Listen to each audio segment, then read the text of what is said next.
name the aisles, actually. Please take your seats. We are going to start now.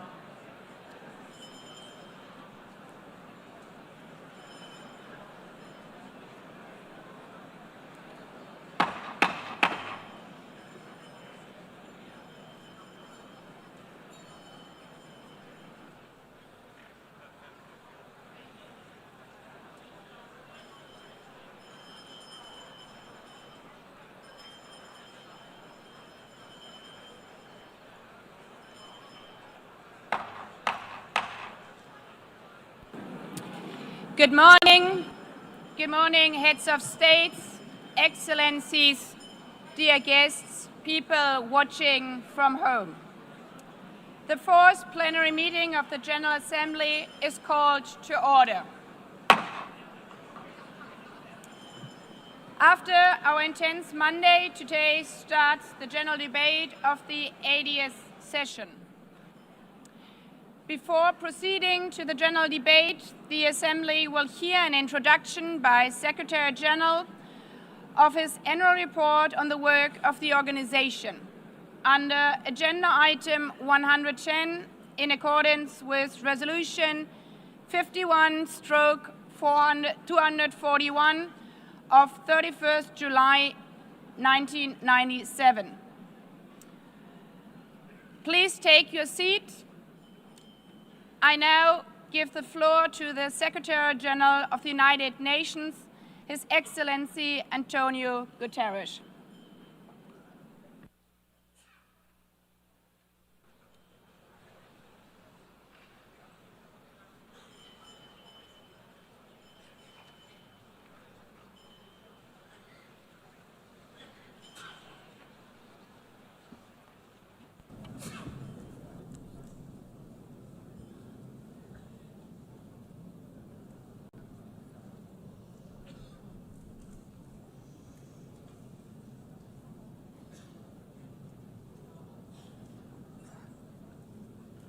Please, could you take your seats?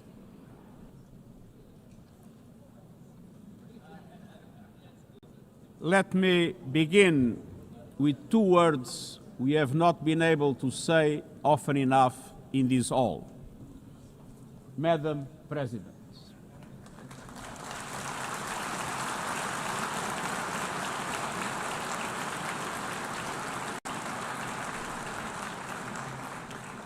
Excellencies, ladies and gentlemen, 8 years ago, in a world scorched by war, leaders made a choice: cooperation over chaos, law over lawlessness, peace over conflict.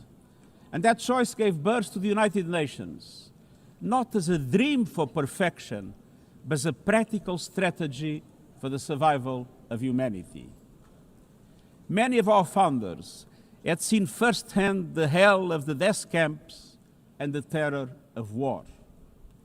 They knew that true leadership meant creating a system to prevent a replay of those horrors, a firewall against the flames of conflict and World War III, a forum for sovereign states to pursue dialogue and cooperation, and a concrete affirmation of an essential human truth: we are all in this together. And this General Assembly Hall is the heartbeat of that truth.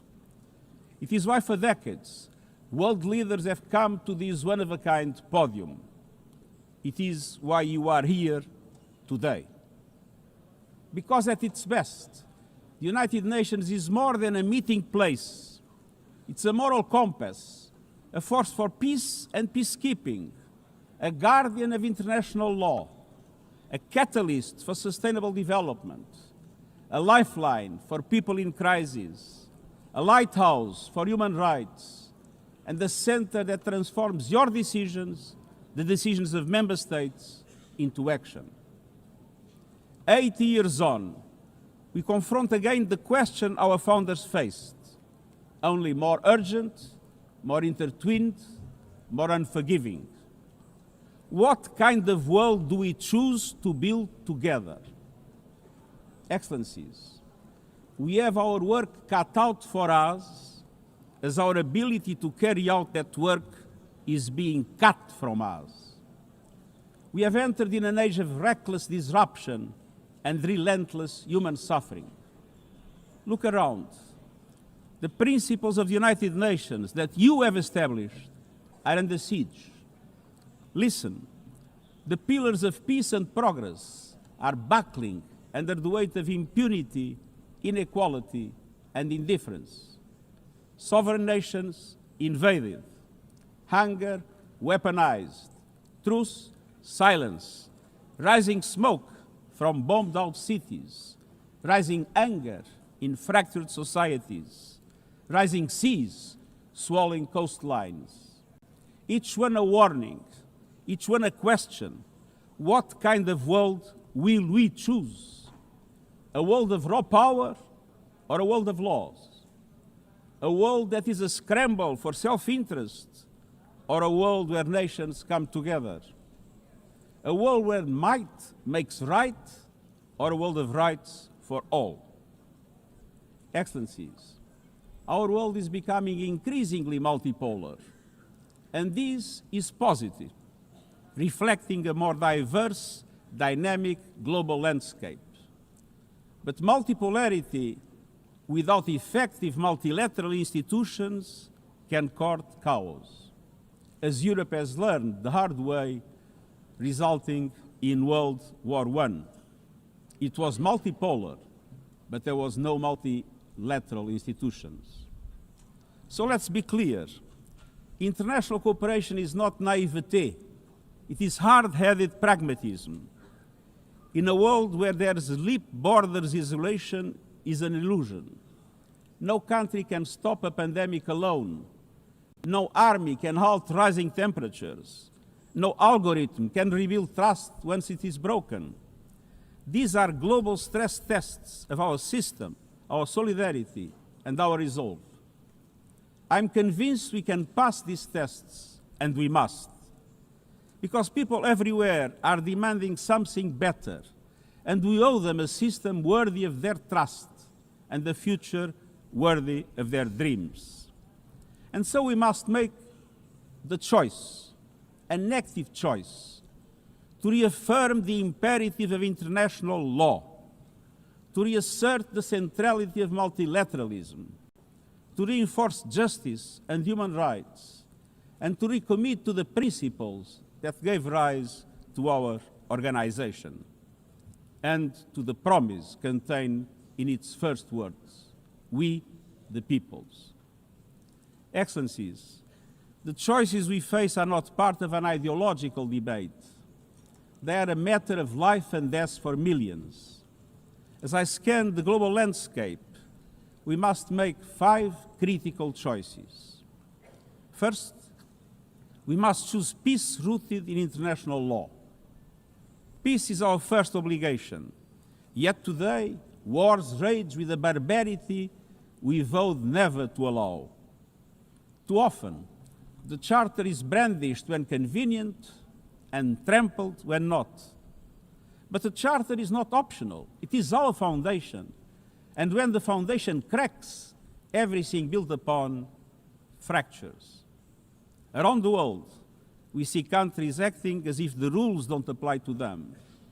We see humans treated as less than human, and we must call it out.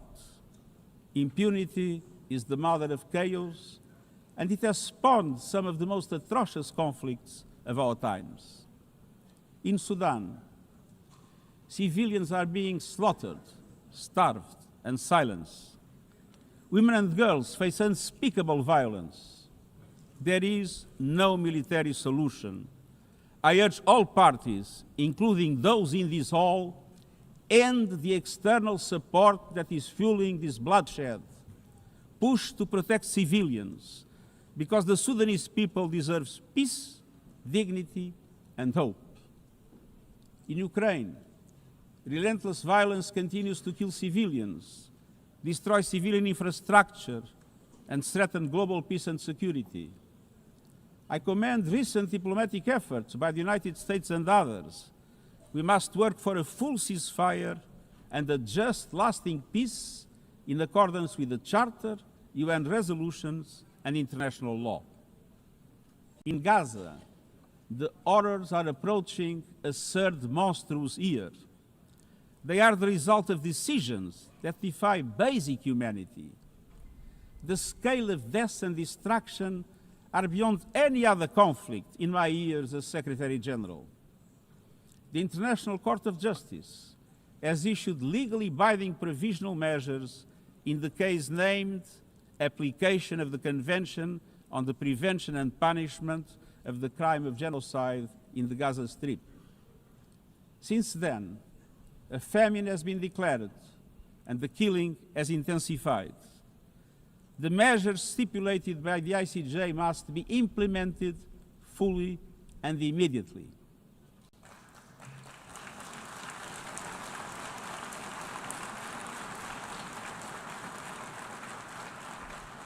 Nothing can justify the horrific Hamas terror attacks of October 7 and the taking of hostages, both of which I have repeatedly condemned.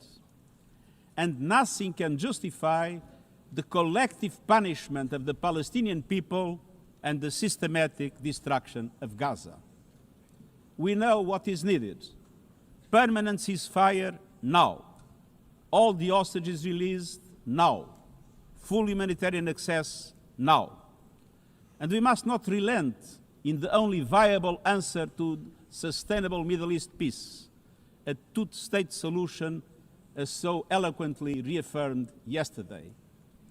We must urgently reverse dangerous trends on the ground.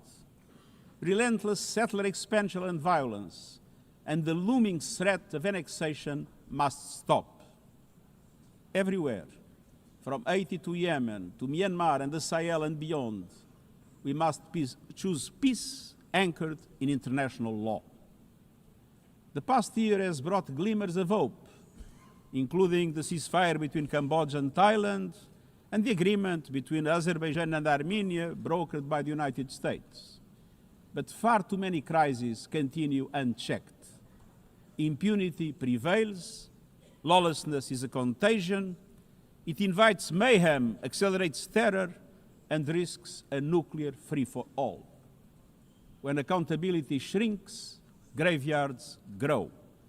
When UN staff and facilities are attacked, violating legal obligations, so too is the core of our ability to serve and deliver.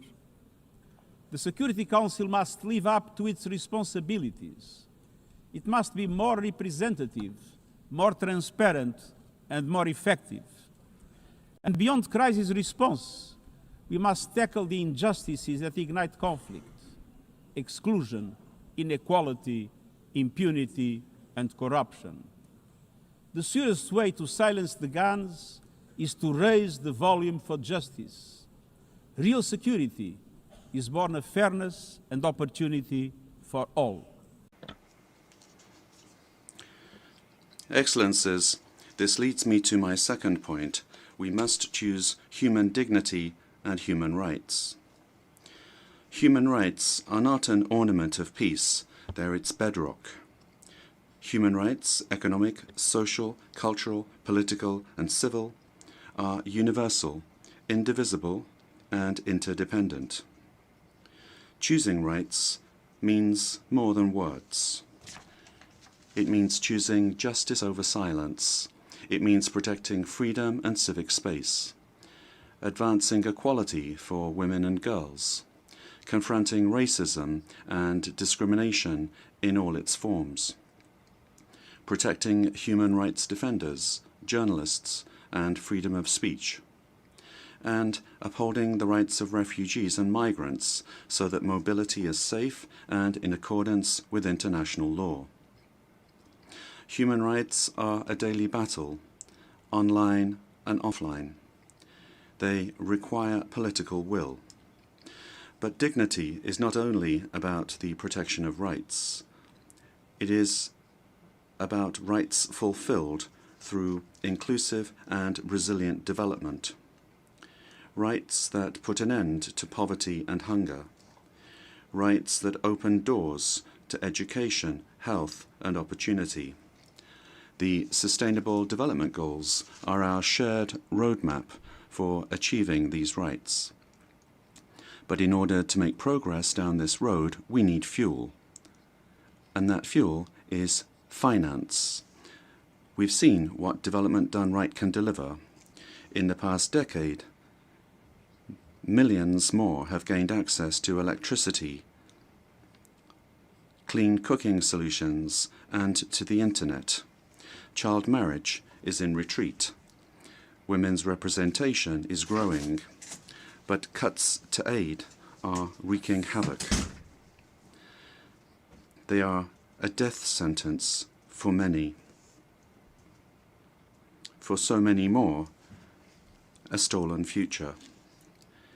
This is the great paradox of our time. We have the solutions, but we are siphoning off the fuel that would make it possible to make progress. To choose dignity, we must choose financial justice and solidarity. We need to reform the international financial architecture so that it drives development for all.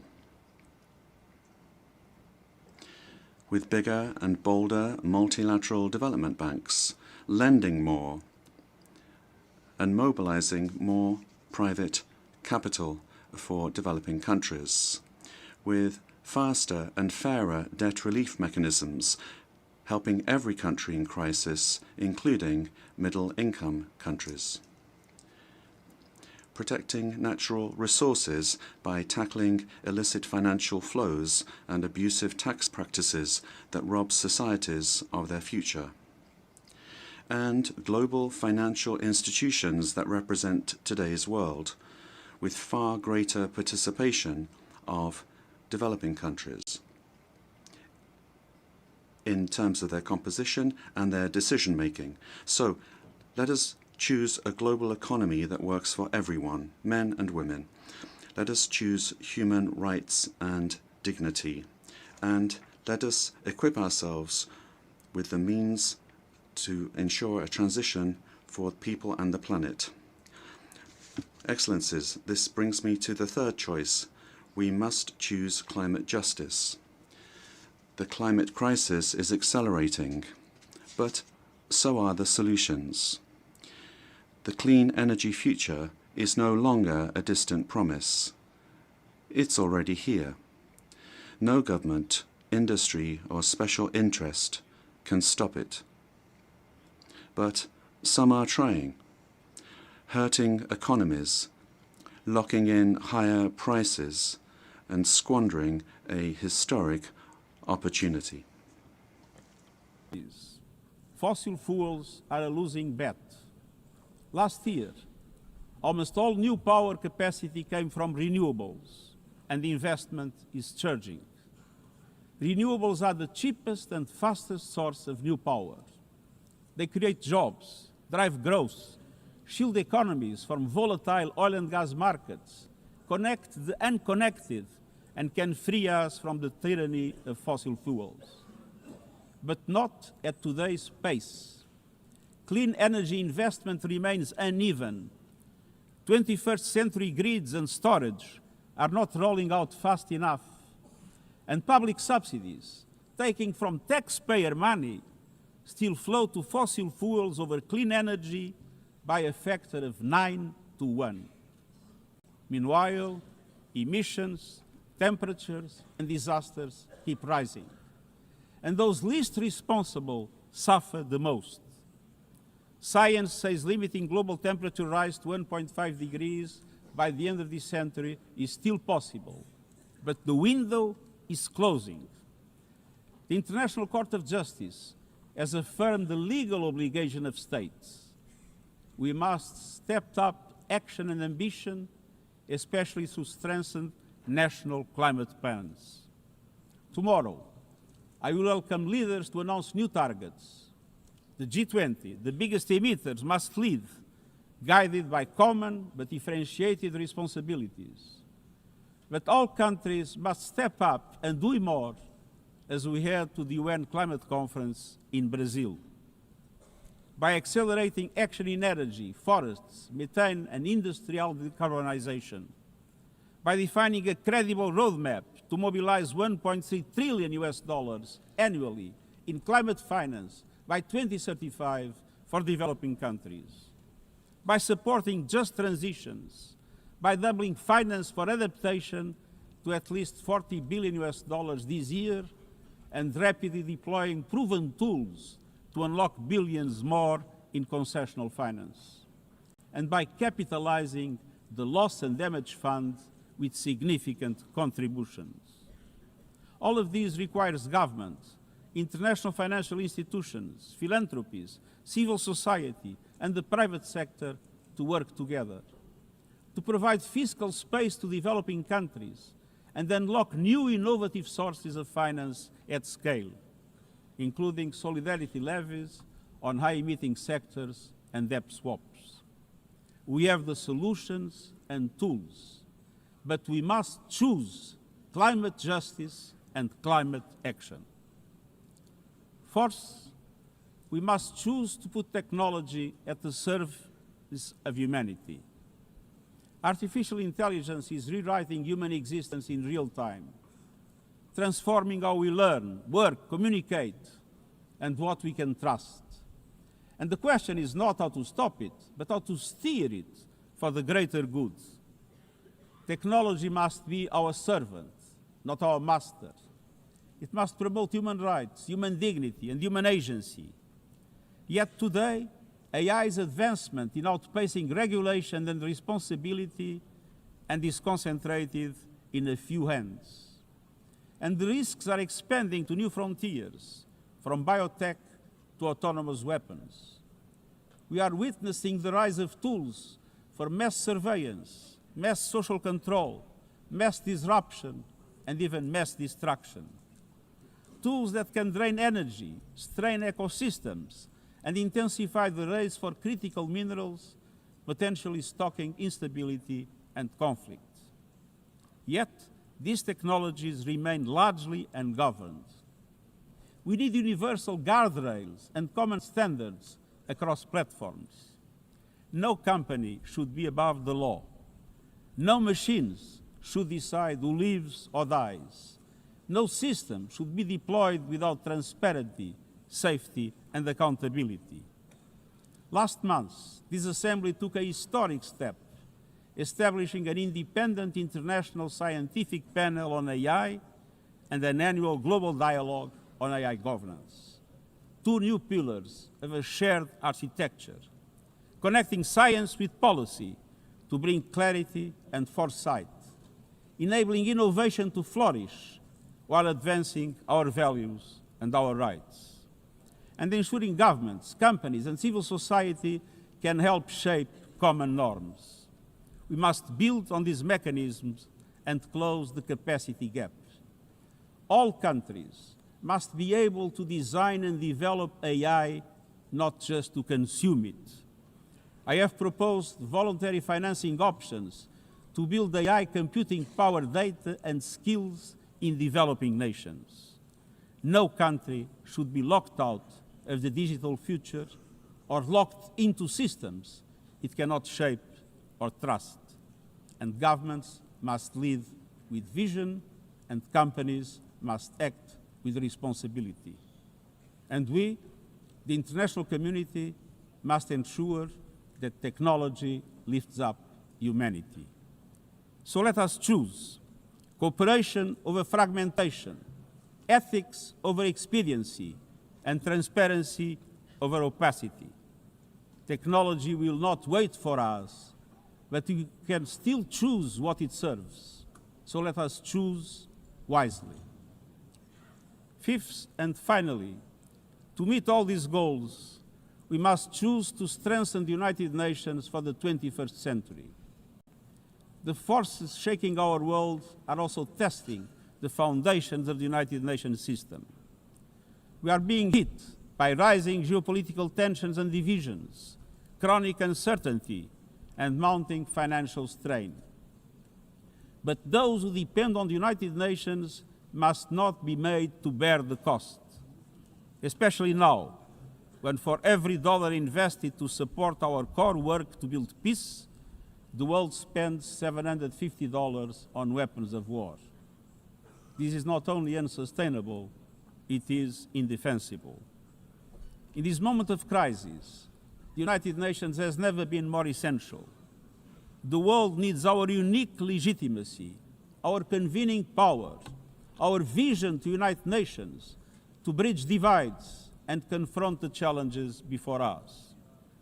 The Pact for the Future has shown your determination to build a United Nations that is stronger, more inclusive, and more effective.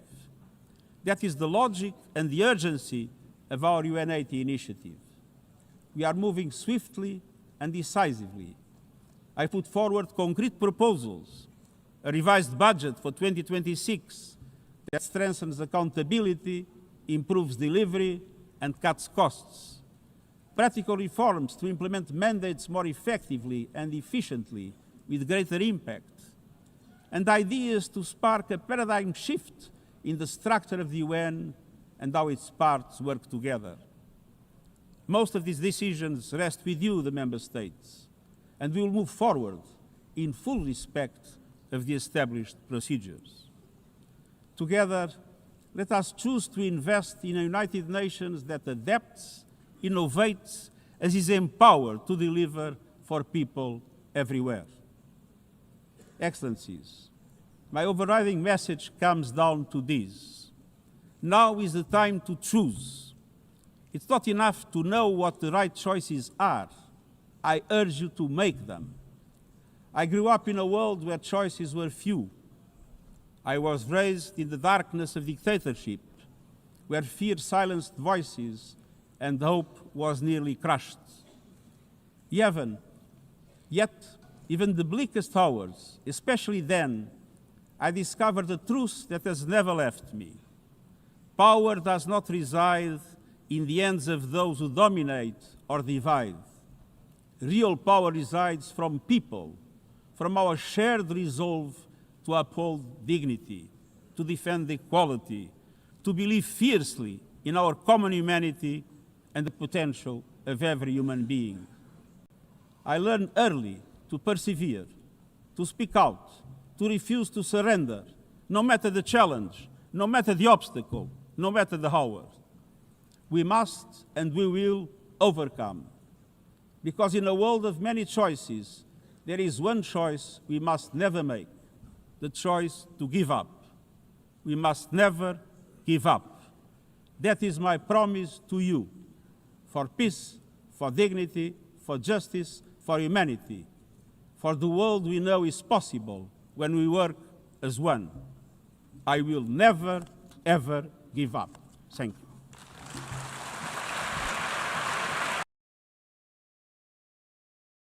Nacionalmente, dá o tom dos debates globais ao longo da semana. O presidente Lula chegou aqui na sede das Nações Unidas por volta das 8 horas da manhã, portanto, 9 horas em Brasília. Antes do discurso, Lula se encontrou com o secretário-geral da ONU, Antônio Guterres, e daqui a pouco o presidente brasileiro vai abrir a Assembleia. Popov, aqui é um palco onde o Brasil volta a se destacar no centro da diplomacia internacional e a gente vai acompanhar tudo. Eu volto com você. É isso mesmo, Pablo. Obrigada pelas suas informações. A gente acompanha tudo e transmite tudo ao vivo para você. A Organização das Nações Unidas completa 80 anos de existência. Inicialmente, eram apenas 50 membros que, no pós-guerra, tinham o objetivo de garantir a paz. Dos países de língua portuguesa, o Brasil foi o único a assinar a Carta da ONU em 1945. Hoje, com 193 membros, e a ONU enfrenta novos desafios. Combate às mudanças do clima, reformas e solução para conflitos. E o Brasil tem um papel de destaque nos debates. Criada no pós-Segunda Guerra Mundial, a ONU surgiu para promover o diálogo entre os países membros. Composta pelo Conselho de Segurança, pelo Conselho Econômico e Social e pela Assembléia Geral, a organização tornou-se um mecanismo fundamental para buscar consensos e enfrentar os grandes desafios globais. Aos 80 anos, a instituição que tem 193 países membros e que nasceu para garantir a paz, enfrenta novos desafios. Precisa se reinventar e mostrar que ainda é capaz de oferecer respostas a um planeta em transformação. Conflito armado, crise climática, desigualdades, fome.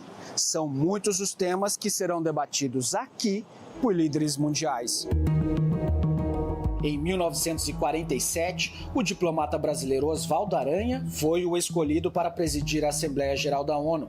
Por tradição, desde 1955, o Brasil abre a Assembleia. Em 2023, 2 décadas depois do seu primeiro discurso na ONU e de volta à presidência do Brasil, Lula participou novamente da Assembleia e defendeu a democracia e o combate à fome. Reduzir as desigualdades dentro dos países requer incluir os pobres no orçamento nacionais e fazer os ricos pagar impostos proporcionais ao seu patrimônio. Já em 2024, o líder brasileiro alertou para a escalada de conflitos no mundo, defendeu o multilateralismo como única saída para a crise climática e para a paz mundial e reforçou a necessidade de reformas das instituições de governança global. Estamos chegando ao final do primeiro quarto do século XXI, com as Nações Unidas cada vez mais esvaziada e paralisada. É hora de reagir com vigor a essa situação, restituindo à organização as prerrogativas que decorrem da sua condição de Fórum Universal. Neste ano, a expectativa é que o presidente reforce o compromisso do Brasil no combate à fome e às mudanças climáticas, além da defesa da soberania e do multilateralismo. Um momento de mostrar ao mundo as pautas prioritárias do Brasil. Particularmente, eu entendo que o único caminho que nós temos para construir um mundo mais estável é tentar reforçar esse multilateralismo, né? O caminho do unilateralismo, em que vale a política de poder, ele é o caminho que tende a gerar mais instabilidade e mais conflitos. A crise climática e a ampliação do financiamento para a preservação das florestas também deve estar em debate. É um momento chave em que os países têm a oportunidade, a última talvez em alto nível, com grande visibilidade, com presença de líderes mundiais, para apresentar os seus compromissos e talvez apresentarem para o mundo as inovações e as propostas que tragam para o futuro.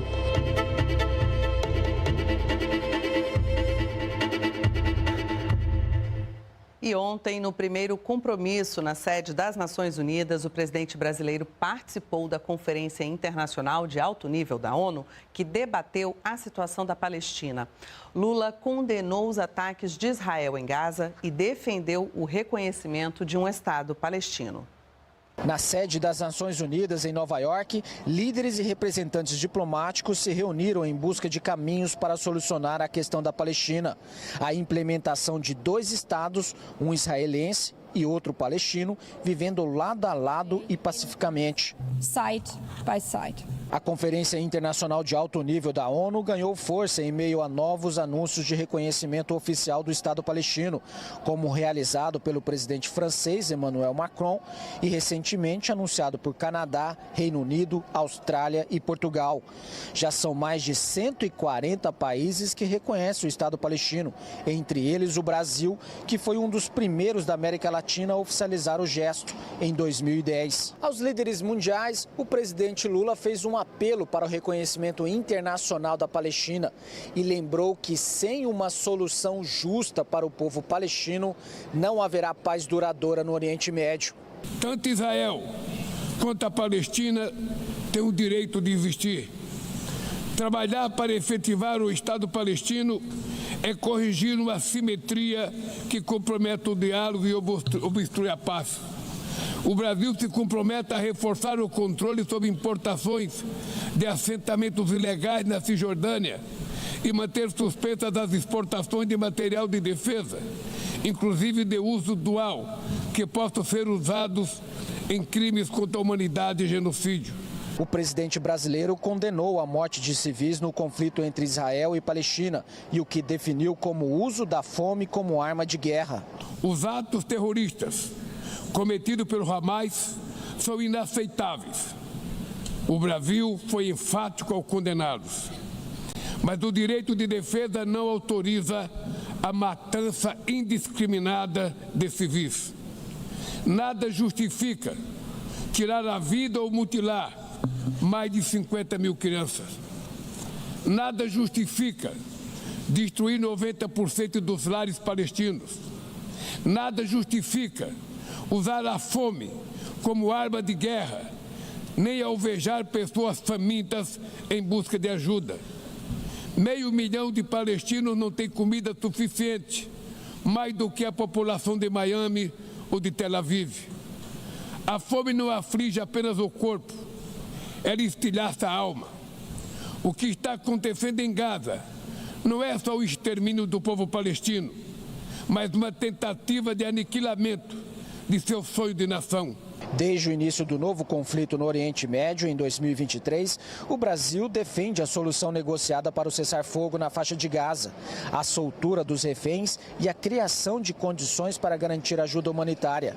Em 2012, a Palestina foi admitida como Estado observador da ONU, mas para ser membro pleno também é preciso aprovação pelo Conselho de Segurança e pela Assembléia Geral das Nações Unidas. A ideia de uma convivência pacífica de Israel e Palestina como Estados soberanos e independentes antecede a fundação da ONU em 1945. Eu vou chamar mais uma vez o repórter Pablo Mundinho, nosso enviado especial para a cobertura da Assembleia Geral da ONU, né, Pablo? Porque você está em Nova York desde a semana passada e vai falar para a gente, então, como é que está o clima na cidade. A gente sabe que quando a Assembleia é realizada, né, a cidade meio que fica um pouco paralisada, algumas ruas bloqueadas, muita segurança. Conta para a gente o clima, então, da cidade. Popó, o clima é de um evento que reúne líderes mundiais, imprensa global e coloca novamente o Brasil em posição de destaque no palco internacional. E o presidente Lula não está sozinho. Na comitiva brasileira estão os ministros Ricardo Lewandowski, da Justiça e Segurança Pública, Camilo Santana, da Educação, Márcia Lopes, das Mulheres, Sônia Guajajara, dos Povos Indígenas, além do governador do Ceará, Eumano de Freitas. Já estavam aqui em Nova York o embaixador Celso Amorim, assessor especial da presidência, a ministra Marina Silva, do Meio Ambiente, e o ministro Mauro Vieira, das Relações Exteriores. A programação do presidente é intensa. Lula já participou da conferência que tratou da criação do Estado da Palestina e de bilaterais. Hoje vai abrir a Assembleia Geral e ao longo da semana terá encontros sobre democracia, clima e preservação das florestas, além de reuniões bilaterais e compromissos diplomáticos. Intensa também é a movimentação aqui dentro da sede das Nações Unidas. São 193 países representados, milhares de delegações, delegados e jornalistas credenciados para acompanhar os debates. O esquema de segurança é reforçado. Ruas interditadas, policiamento ostensivo e acessos restritos ao prédio da ONU, que se transforma no centro da diplomacia internacional durante todos esses dias. A gente segue acompanhando e daqui a pouco o presidente Lula vai abrir a sessão da Assembleia Geral da ONU e a gente acompanha tudo ao vivo. Eu volto com você. É isso mesmo, Pablo. Daqui a pouquinho a gente volta mostrando a fala do presidente e você vai acompanhar e trazer todo o resumo para a gente também depois. Obrigada, viu? Bom trabalho para você. E agora a gente vai lá para dentro da Organização das Nações Unidas e vamos ver imagens ao vivo aí da sede da ONU em Nova York. Esta é a plenária. Quem está falando agora é a Annalena Baerbock, que é ex-ministra de Relações Exteriores da Alemanha. Esta é a edição número 80 da Assembleia Geral, que reúne líderes de 193 países, como nós já falamos. A Annalena está falando agora e logo depois vai chamar o primeiro país a falar, que é o Brasil. Bom, ela é a quinta mulher a liderar a Assembleia em 80 anos.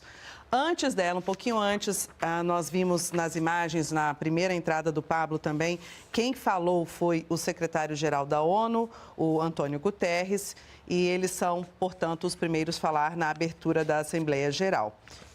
E a expectativa, portanto, é para a fala do presidente Lula, que é logo depois dela, ele vai abrir os debates dos chefes de Estado e de governo.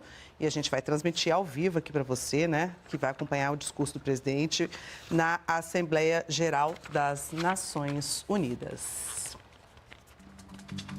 E é isso então, daqui a pouco a gente volta com a transmissão ao vivo do discurso do presidente Lula na Assembleia Geral da ONU em Nova York. Até daqui a pouquinho. Tchau, tchau.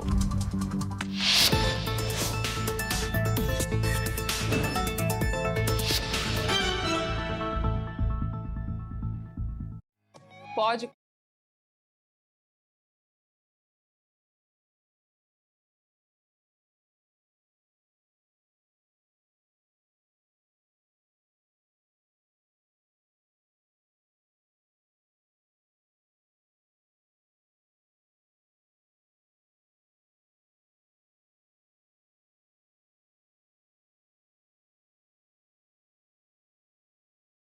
Today celebrating Beijing, one strong female leader after the other from all our continents. Like 80 years ago, we are standing at a crossroads. And it's up to us, to every single member state, to live up to the same leadership as your predecessors did, to act when action is needed, to uphold the principles of our charter, to be better together, to show the people around the world that this United Nation is there, today, tomorrow, and for the next 8 decades. Because, after all, it's the life insurance for every country.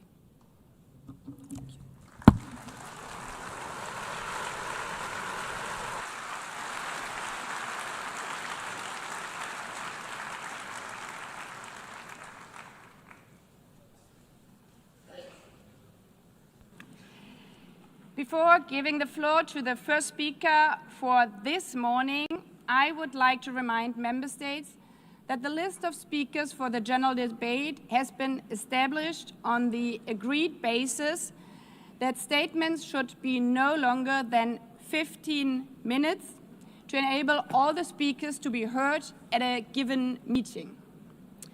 Within this time frame, I would like to appeal to speakers to deliver their statements at a reasonable pace so that interpretation into the other official languages may be provided properly. I would also like to draw your attention to the decision taken by the Assembly at previous sessions, namely that the practice of expressing congratulations inside the Assembly Hall after speech has been delivered is strongly discouraged. After delivering their statements from the rostrum, speakers are invited to exit the hall through room JA200, located behind the podium, before returning to their seats. May I take it that the Assembly agrees to proceed in this manner? It's so decided. Finally, I should like to draw the attention of member states that during the general debate, official photographers are in the room and will take official photographs of all speakers by the Department of Global Communications. Members interested in obtaining these photographs are requested to contact the photo library of the United Nations. By this, the Assembly will hear an address by His Excellency Luiz Inácio Lula da Silva, President of the Federative Republic of Brazil. I request the protocol to escort His Excellency and invite him to address the Assembly.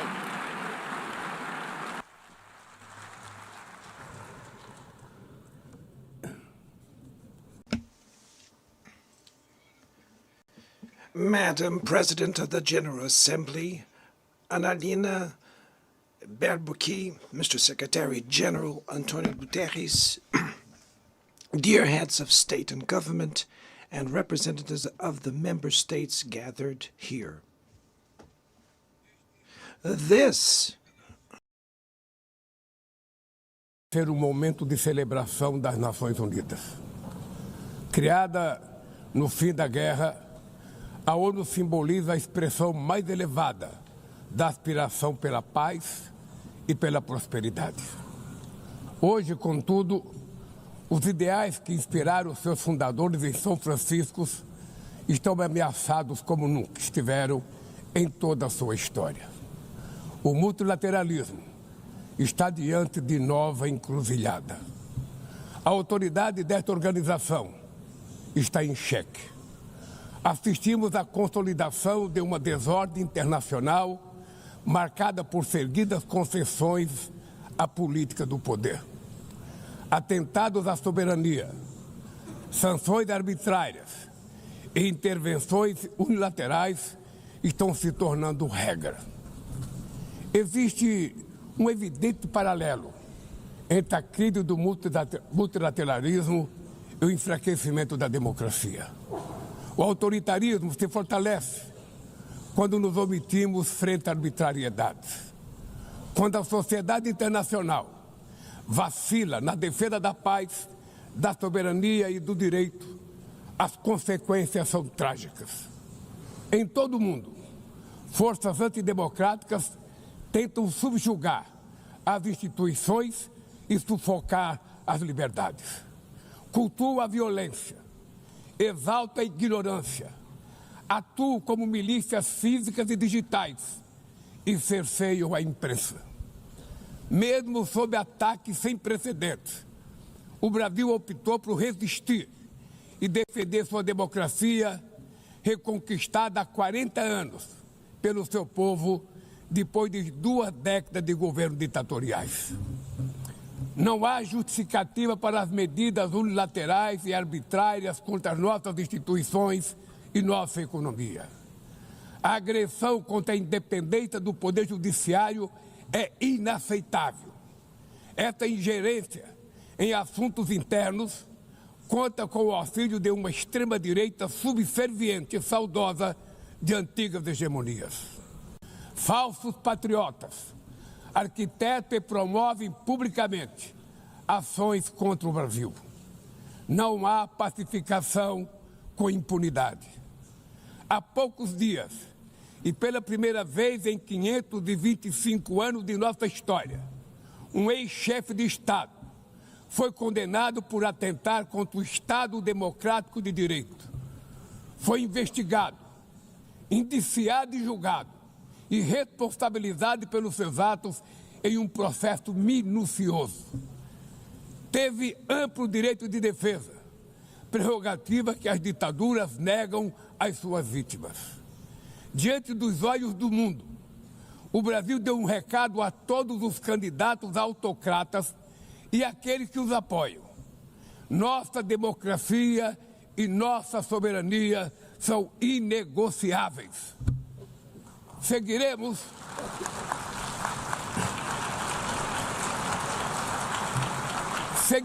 como nação independente e como povo livre de qualquer tipo de tutela. Democracias sólidas vão além do ritual eleitoral. Seu vigor pressupõe a redução das desigualdades, a garantia dos direitos mais elementares, a alimentação, a segurança, o trabalho, a moradia, a educação e a saúde. A democracia falha quando as mulheres ganham menos que os homens ou morrem pelas mãos de parceiros e familiares. Ela perde quando fecha suas portas e culpa migrantes pelas mazelas do mundo. A pobreza é tão inimiga da democracia quanto o extremismo. Por isso, foi com orgulho que recebemos da FAO a confirmação de que o Brasil voltou a sair do mapa da fome este ano de 2025.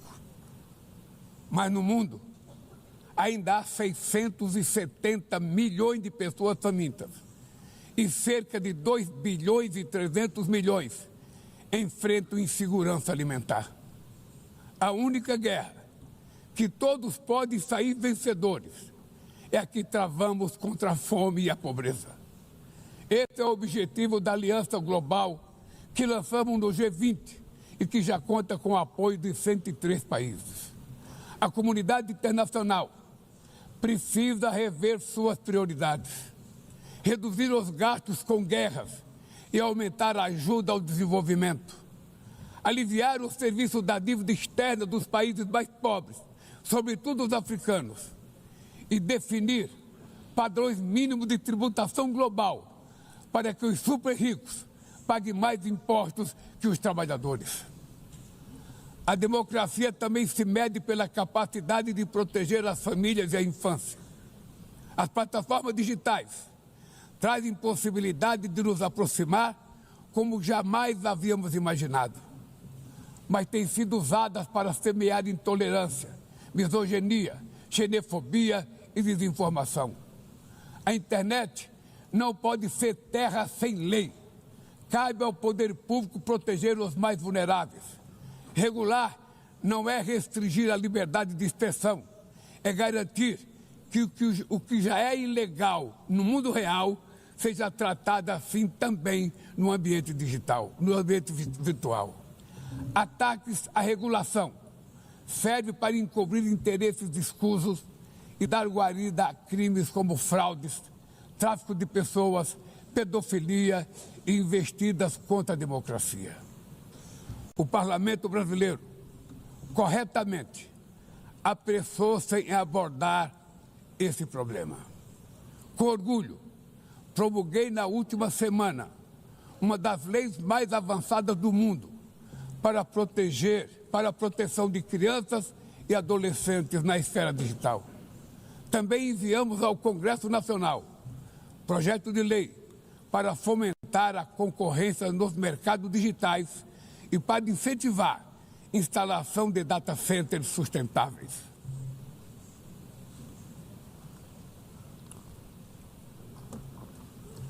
Para mitigar os riscos da inteligência artificial, apostamos na construção de uma governança multilateral em linha com o Pacto Digital Global aprovado neste plenário o ano passado. Senhoras e senhores, na América Latina e Caribe, vivemos um momento de crescente polarização e instabilidade. Manter a região como zona de paz sempre foi e é a nossa prioridade. Somos um continente livre de armas de destruição em massa, sem conflitos étnicos ou religiosos. É preocupante a equiparação entre a criminalidade e o terrorismo.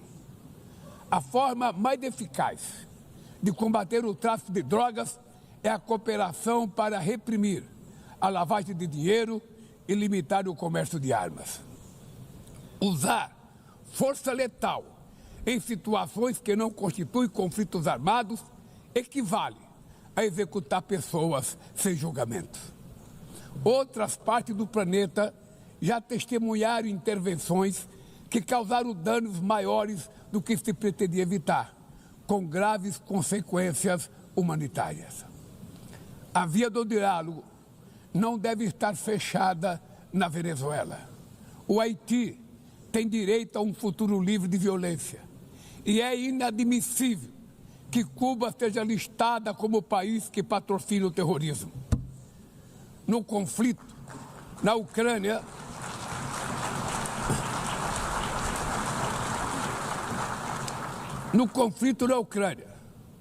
todos já sabemos que não haverá solução militar. O recente encontro no Alasca despertou a esperança de uma saída negociada. É preciso pavimentar caminhos para uma solução realista. Isso implica levar em conta as legítimas preocupações de segurança de todas as partes. A iniciativa africana e o grupo de amigos da paz, criado por China e Brasil, pode contribuir para promover o diálogo. Nenhuma situação é mais emblemática do que o uso desproporcional e ilegal da força do que a da Palestina.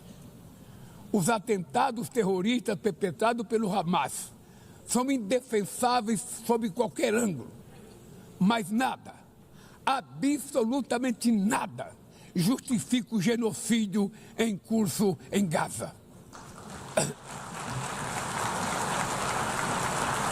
Ali, sob toneladas de escombros, estão enterradas dezenas de milhares de mulheres e crianças inocentes. Ali também estão sepultados o direito internacional humanitário e o mito da superioridade ética do Ocidente. Este massacre não aconteceria sem a cumplicidade dos que poderiam evitá-lo. Em Gaza, fome é usado como arma de guerra e o deslocamento forçado de populações é praticado impunemente. Quero expressar minha admiração aos judeus que, dentro e fora de Israel, se opõem a esta punição coletiva. O povo palestino corre o risco de desaparecer. Só sobreviverá como um Estado independente integrado à comunidade internacional. Esta é a solução defendida por mais de 150 membros da ONU, reafirmada ontem aqui, neste mesmo plenário, mas obstruída por um único veto. É lamentável que o presidente Mahmoud Abbas tenha sido impedido pelo país anfitrião de ocupar a bancada da Palestina nesse momento histórico.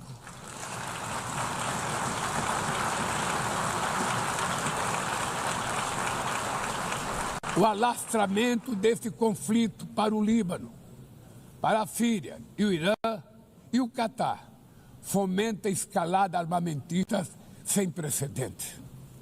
Senhoras presidentas, bombas e armas nucleares não vão nos proteger da crise climática. O ano de 2024 foi o mais quente já registrado. A COP30 em Belém, no Brasil, será a COP da verdade. Será o momento de os líderes mundiais provarem a seriedade de seu compromisso com o planeta. Sem ter o quadro completo das contribuições nacionalmente determinadas, as chamadas NDCs, caminharemos de olhos vendados para um verdadeiro abismo. O Brasil se comprometeu a reduzir entre 59% e 67% suas emissões, abrangendo todos os gases de efeito estufa em todos os setores da economia. Nações em desenvolvimento enfrentam a mudança do clima ao mesmo tempo que lutam contra outros desafios. Enquanto isso, países ricos usufruem de padrão de vida obtido às custas de 200 anos de emissões de gases. Exigir maior ambição e maior acesso a recursos e tecnologias não é uma questão de caridade, é apenas uma questão de justiça.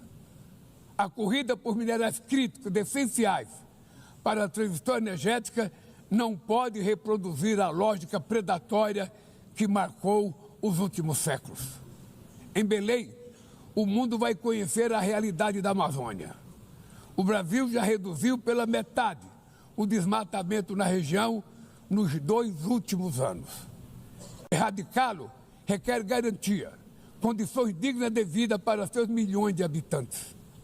Fomentar o desenvolvimento sustentável é o objetivo do Fundo Florestas Tropicais para Sempre, que o Brasil pretende lançar para remunerar os países que mantêm suas florestas em pé.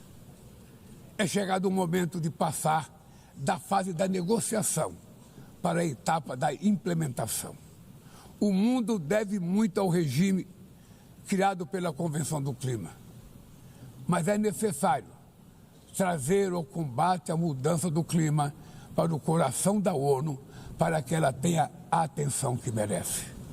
Um conselho vinculado à Assembléia Geral, com força e legitimidade para monitorar compromissos, dará coerência à ação climática.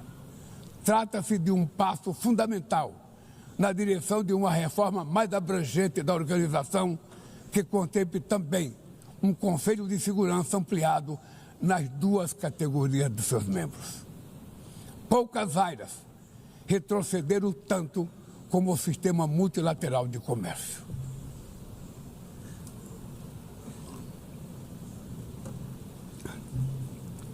Medidas unilaterais transformam em letra morta princípios basilares como a cláusula de nação mais favorecida. Desorganizam cadeias de valor e lançam a economia mundial em uma espiral perniciosa de preços altos e estagnação. É urgente refundar a OMC em bases modernas e flexíveis. Senhoras e senhores, este ano o mundo perdeu duas personalidades excepcionais. O ex-presidente do Uruguai, Pepe Mujica, e o nosso querido Papa Francisco. Ambos encarnaram como ninguém os melhores valores humanistas. Suas vidas se entrelaçaram com as 8 décadas de existência da ONU. Se ainda estivesse entre nós, provavelmente usariam esta tribuna para lembrar que o autoritarismo, a degradação ambiental e a desigualdade não são inexoráveis. Que os únicos derrotados são os que cruzam os braços resignados. Que podemos vencer os falsos profetas de oligarcas que exploram o medo e monetizam o ódio. E que o amanhã é feito de escolhas diárias e é preciso coragem de agir para transformá-lo. No futuro que o Brasil vislumbra, não há espaço para a reedição de rivalidades ideológicas ou esfera de influência. A confrontação é inevitável. Precisamos de lideranças com clareza de visão, que entendam que a ordem internacional não é um jogo de soma zero. O século XXI será cada vez mais multipolar. Para se manter pacífico, não pode deixar de ser multilateral. O Brasil confere crescente importância à União Europeia, à União Africana, à ASEAN, à CELAC, aos BRICS e ao G20. A voz do Sul global deve ser respeitada e ouvida. A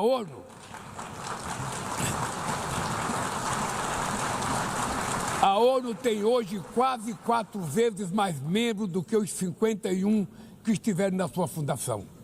Nossa missão histórica é a de torná-la novamente portadora de esperanças e promotora da igualdade e da paz, do desenvolvimento sustentável e da diversidade e da tolerância. Que Deus nos abençoe a todos e muito obrigado.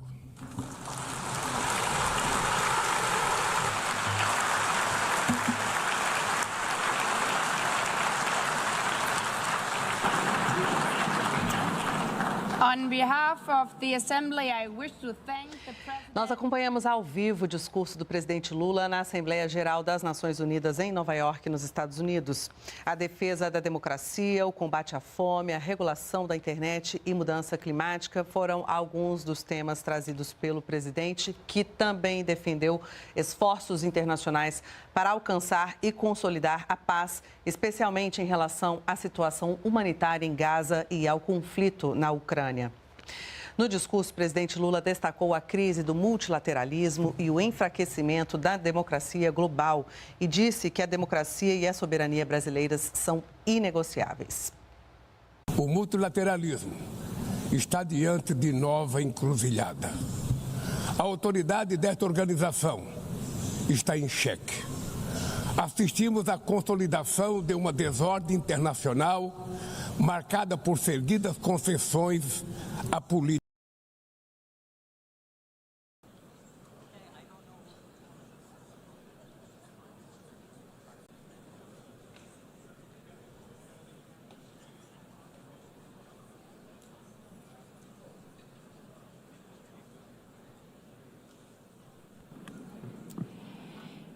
The Assembly will hear an address by His Excellency Donald Trump, President of the United States of America.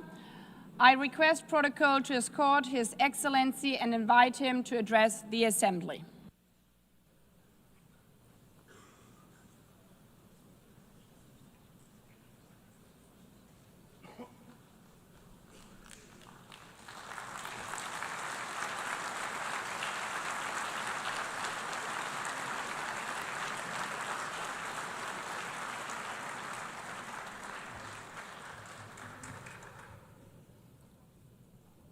Thank you very much. Very much appreciated.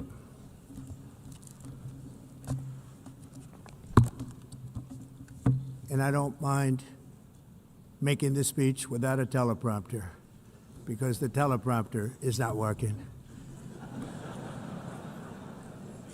I feel very happy to be up here with you nevertheless, and that way you speak more from the heart.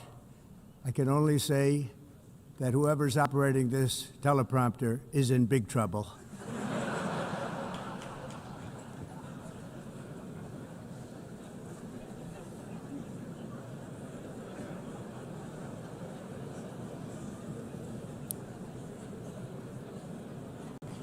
Hello, Madam First Lady.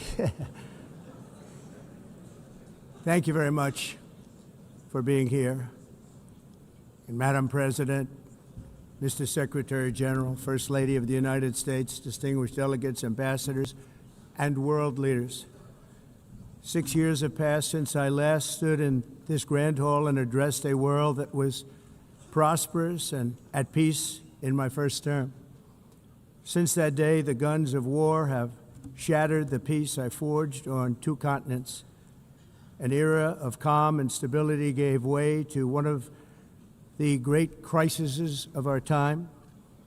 And here in the United States, 4 years of weakness, lawlessness, and radicalism under the last administration delivered our nation into a repeated set of disasters.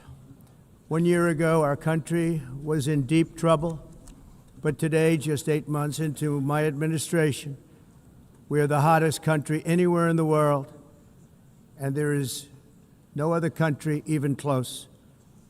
America is blessed with the strongest economy, the strongest borders, the strongest military, the strongest friendships, and the strongest spirit of any nation on the face of the earth. This is indeed the golden age of America. We are rapidly reversing the economic calamity we inherited from the previous administration, including ruinous price increases and record-setting inflation like we've never had before. Under my leadership, energy costs are down, gasoline prices are down, grocery prices are down, mortgage rates are down, and inflation has been defeated. The only thing that's up is the stock market, which just hit a record high. In fact, it hit a record high 48 times in the last short period of time. Growth is surging, manufacturing is booming. The stock market, as I said, is doing better than it's ever done. And all of you in this room benefit by that, almost everybody. And importantly, workers' wages are rising at the fastest pace in more than 60 years. And that's what it's all about, isn't it? In 4 years of President Biden, we had less than $1 trillion of new investment into the United States. In just 8 months since I took office, we have secured commitments and money already paid for $17 trillion. Think of it, 4 years, less than $1 trillion, 8 months, much more than $17 trillion is being invested in the United States, and it's now pouring in from all parts of the world. We've implemented the largest tax cuts in American history and the largest regulation cuts in American history, making this once and again the best country on earth to do business. And many of the people in this room are investing in America, and it's turned out to be an awfully good investment during this 8-month period. In my first term, I built the greatest economy in the history of the world. We had the best economy ever, history of the world. And I'm doing the same thing again, but this time it's actually much bigger and even better. The numbers far surpass my record-setting first term. On our southern border, we have successfully repelled a colossal invasion. And for the last 4 months, and that's 4 months in a row, the number of illegal aliens admitted and entering our country has been 0. Hard to believe. because if you look back just a year ago, it was millions and millions of people pouring in from all over the world, from prisons, from mental institutions, drug dealers. All over the world they came. They just poured into our country with the ridiculous open border policy of the Biden administration. Our message is very simple. If you come illegally into the United States, you're going to jail, or you're going back to where you came from, or perhaps even further than that. You know what that means. I want to thank the country of El Salvador for the successful and professional job they've done in receiving and jailing so many criminals that entered our country. And it was under the previous administration that the number became record-setting, and they're all being taken out. We have no choice. And other countries have no choice, because other countries are in the exact same situation with immigration. It's destroying your country, and you have to do something about it. On the world stage, America is respected again like it has never been respected before. You think about 2 years ago, 3 years ago, 4 years ago, or 1 year ago, we were a laughingstock all over the world. At the NATO summit in June, virtually all NATO members formally committed to increase defense spending at my request from 2% to 5% of GDP, making our alliance far stronger and more powerful than it was ever before. In May, I traveled to the Middle East to visit my friends and rebuild our partnerships in the Gulf and those valued relationships with Saudi Arabia, Qatar, and the UAE, and other countries are now, I believe, closer than ever before. My administration has negotiated one historic trade deal after another, including with the United Kingdom, the European Union, Japan, South Korea, Vietnam, Indonesia, the Philippines, Malaysia, and many, many others. Likewise, in a period of just 7 months, I have ended 7 unendable wars. They said they were unendable. You're never going to get them solved. Some were going for 31 years, 2 of them, 31, think of it, 31 years. One was 36 years. One was 28 years. I ended 7 wars. And in all cases, they were raging with countless thousands of people being killed. This includes Cambodia and Thailand, Kosovo and Serbia, the Congo and Rwanda, a vicious, violent war that was, Pakistan and India, Israel and Iran, Egypt and Ethiopia, and Armenia and Azerbaijan. It included all of them. No president or prime minister, and for that matter, no other country has ever done anything close to that. And I did it in just 7 months. It's never happened before. There's never been anything like that. I'm very honored to have done it. It's too bad that I had to do these things instead of the United Nations doing them. And sadly, in all cases, the United Nations did not even try to help in any of them. I ended 7 wars, dealt with the leaders of each and every one of these countries, and never even received a phone call from the United Nations offering to help in finalizing the deal. All I got from the United Nations was an escalator that on the way up stopped right in the middle. If the First Lady wasn't in great shape, she would have fallen, but she's in great shape. We're both in good shape. We both stood. And then a teleprompter that didn't work. These are the 2 things I got from the United Nations, a bad escalator and a bad teleprompter. Thank you very much. And by the way, it's working now. It just went on. Thank you. I think I should just do it the other way. It's easier.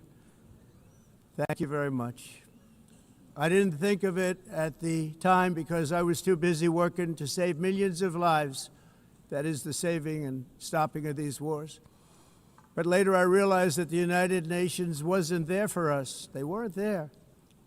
I thought of it really after the fact, not during these negotiations, which were not easy. That being the case, what is the purpose of the United Nations? The UN has such tremendous potential. I've always said it. It has such tremendous, tremendous potential, but it's not even coming close to living up to that potential. For the most part, at least for now, all they seem to do is write a really strongly worded letter and then never follow that letter up. It's empty words, and empty words don't solve war. The only thing that solves war and wars is action. Now, after ending all of these wars and also earlier negotiating the Abraham Accords, which is a very big thing for which our country received no credit, never receives credit. Everyone says that I should get the Nobel Peace Prize for each one of these achievements. But for me, the real prize will be the sons and daughters who live to grow up with the mothers and fathers, because millions of people are no longer being killed in endless and unglorious wars. What I care about is not winning prizes, it's saving lives. We saved millions and millions of lives with the 7 wars. And we have others that we're working on, and you know that.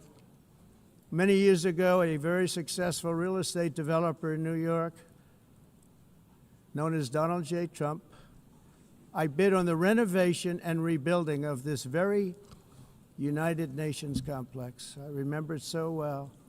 I said at the time that I would do it for $500 million, rebuilding everything. It would be beautiful. I used to talk about, I'm going to give you marble floors. They're going to give you terrazzo. I'm going to give you the best of everything. You're going to have mahogany walls. They're going to give you plastic. But they decided to go in another direction, which was much more expensive at the time, and which actually produced a far inferior product. And I realized that they did not know what they were doing when it came to construction, and that their building concepts were so wrong, and the product that they were proposing to build was so bad and so costly. It was going to cost them a fortune. And I said, and wait till you see the overruns. Well, I turned out to be right. They had massive cost overruns and spent between $2 and $4 billion on the building and did not even get the marble floors that I promised them. You walk on terrazzo. Do you notice that? As far as I'm concerned, frankly, looking at the building and getting stuck on the escalator, they still haven't finished the job. They still haven't finished. That was years ago. The project was so corrupt that Congress actually asked me to testify before them on the tremendous waste of money, because it turned out that they had no idea what it was, but they knew it was anywhere between $2 and $4 billion as opposed to $500 million with a guarantee. But they had no idea, and I said it cost much more than $5 billion. Unfortunately, many things in the United Nations are happening just like that, but on an even much bigger scale, much, much bigger. Very sad to see. Whether the UN can manage to play a productive role, I've come here today to offer the hand of American leadership and friendship to any nation in this assembly that is willing to join us in forging a safer, more prosperous world. And it's a world that we'll be much happier with. A dramatically better future is within our reach. But to get there, we must reject the failed approaches of the past and work together to confront some of the greatest threats in history. There is no more serious danger to our planet today than the most powerful and destructive weapons ever devised by man, of which the United States, as you know, has many. Just as I did in my first term, I've made containing these threats a top priority, starting with the nation of Iran. My position is very simple. The world's #1 sponsor of terror can never be allowed to possess the most dangerous weapon. That's why shortly after taking office, I sent the so-called Supreme Leader a letter making a generous offer. I extended a pledge of full cooperation in exchange for a suspension of Iran's nuclear program. The regime's answer was to continue their constant threats to their neighbors and U.S. interests throughout the region, and some great countries that are right nearby. Today, many of Iran's former military commanders, in fact, I can say almost all of them, are no longer with us. They're dead. And 3 months ago, in Operation Midnight Hammer, 7 American B-2 bombers dropped the 14 30,000-pound each bombs on Iran's key nuclear facilities, totally obliterating everything. No other country on earth could have done what we did. No other country has the equipment to do what we did. We have the greatest weapons on earth. We hate to use them. But we did something that for 22 years people wanted to do. With Iran's nuclear enrichment capacity demolished, I immediately brokered an end to the 12-day war, as it's called, between Israel and Iran, with both sides agreeing to fight no longer. As everyone knows, I have also been deeply engaged in seeking a ceasefire in Gaza. Have to get that done. Have to get it done. Unfortunately, Hamas has repeatedly rejected reasonable offers to make peace. We can't forget October 7th, can we?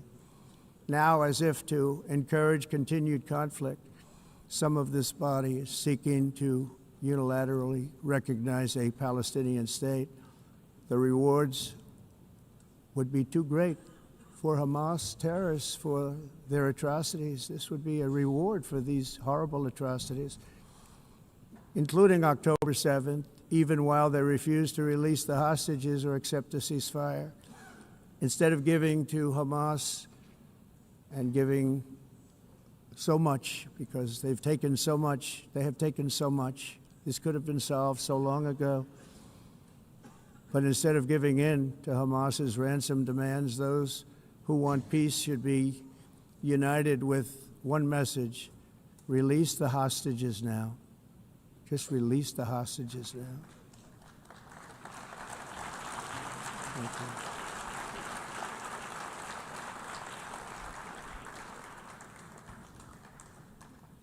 Thank you.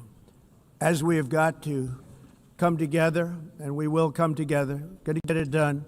We have to stop the war in Gaza immediately. We have to stop it. We have to get it done. We have to negotiate, immediately have to negotiate peace. We got to get the hostages back. We want all 20 back. We don't want 2 and 4. As you know, I got, along with Steve Witkoff and others that helped us, Marco Rubio, we got most of them back. We were involved in all of them. But I always said the last 20 are going to be the hardest, and that's exactly what happened. We have to get them back now. We don't want to get back 2, and then another 2, and then 1, and then 3.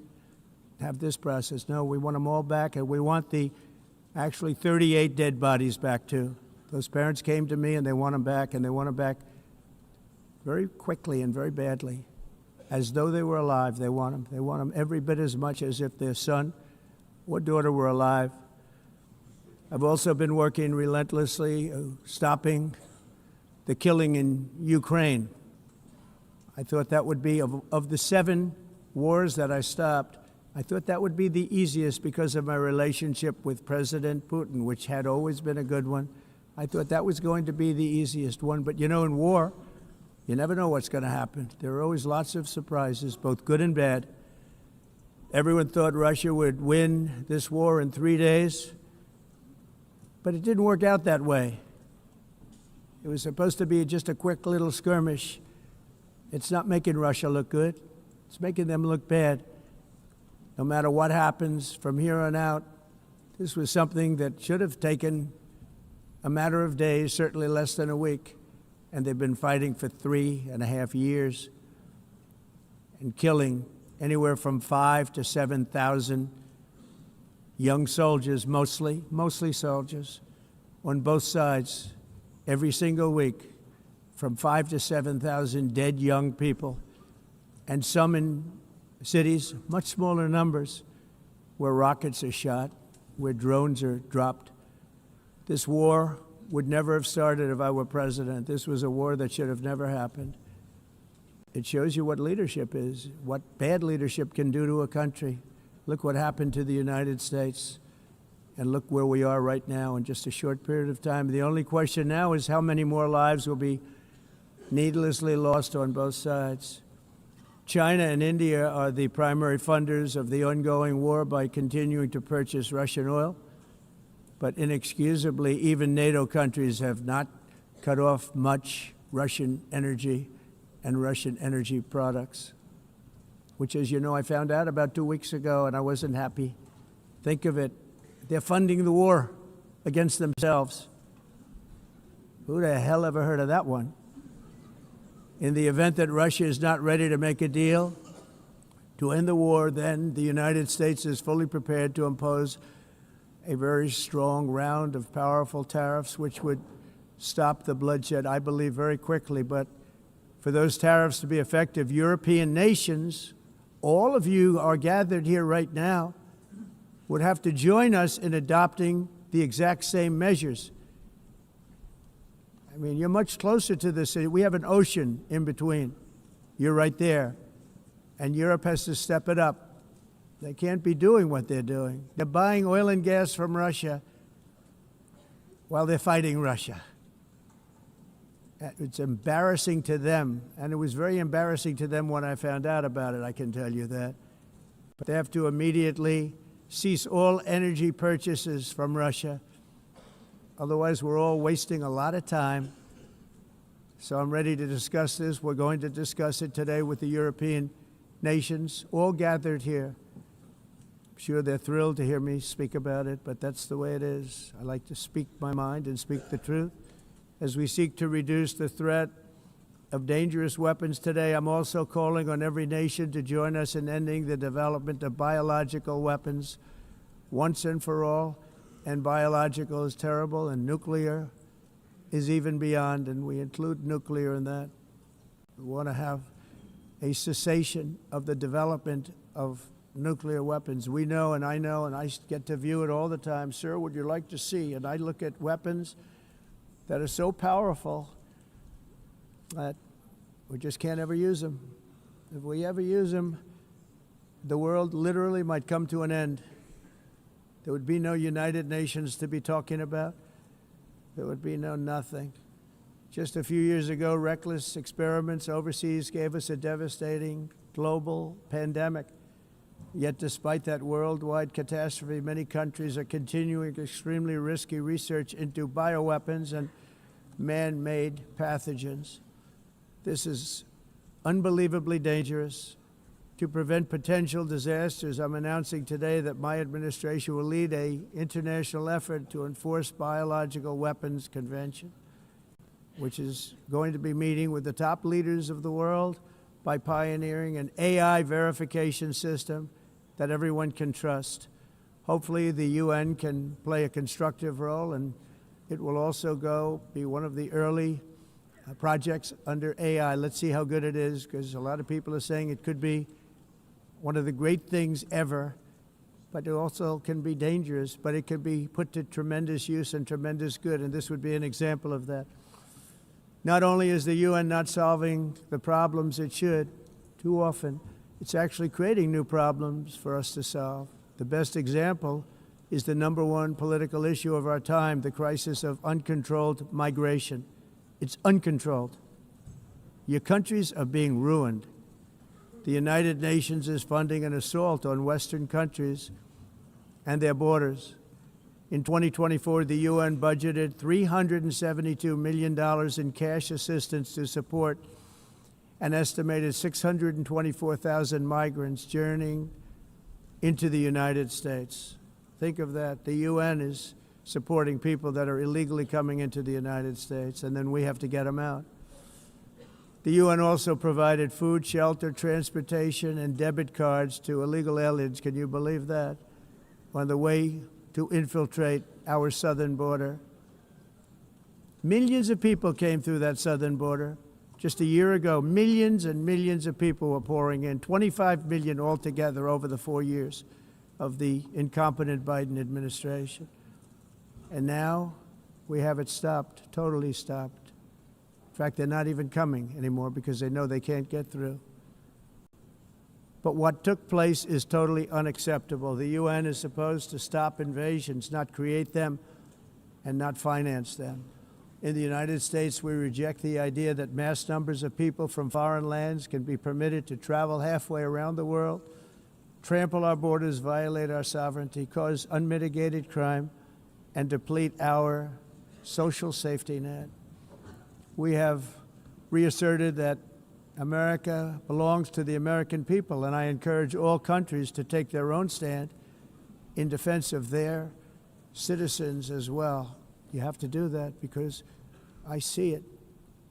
I'm not mentioning names. I see it, and I can call every single one of them out. You're destroying your countries. They're being destroyed. Europe is in serious trouble.